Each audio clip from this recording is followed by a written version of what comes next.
কিছু কিছু সিরিয়াল জনপ্রিয়তা না পেলেও তাদের জুটিগুলো খুবই আকর্ষণ করে দর্শক মণ্ডলীকে। তেমনই একটি সিরিয়াল স্টার জলসার লক্ষ্মীর ঝাঁপি।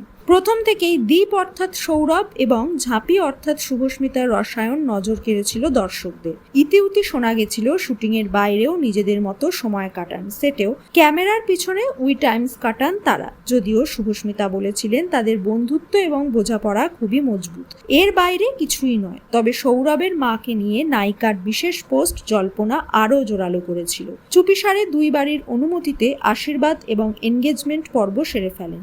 লক্ষ্মীর ঝাঁপির শিল্পীদেরও দেখা যায় সেখানে। তাদের প্রেমে শুভস্মিতার মায়েরও বিশেষ ভূমিকা ছিল।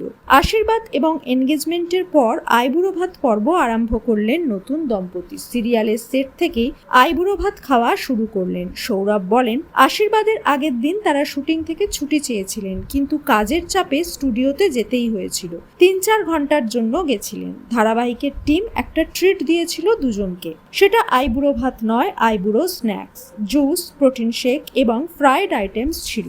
বিয়ের দিন এখনো ঠিক হয়নি, কাজের খুব চাপ, এর মধ্যে বিয়ে করতে চাইছেন না। জীবনের নতুন অধ্যায় শুরু করার সময় কোনো কাজ বা ব্যস্ততা রাখতে চান না যুগলে। এই বছর যদি কর্তৃপক্ষ সিরিয়াল গুটিয়ে নেয় তাহলে পরের বছর বিয়ে করবেন। বিয়ের দিন ঠিক হলে আইবুড়ো ভাত খাওয়াও শুরু করবেন তারা।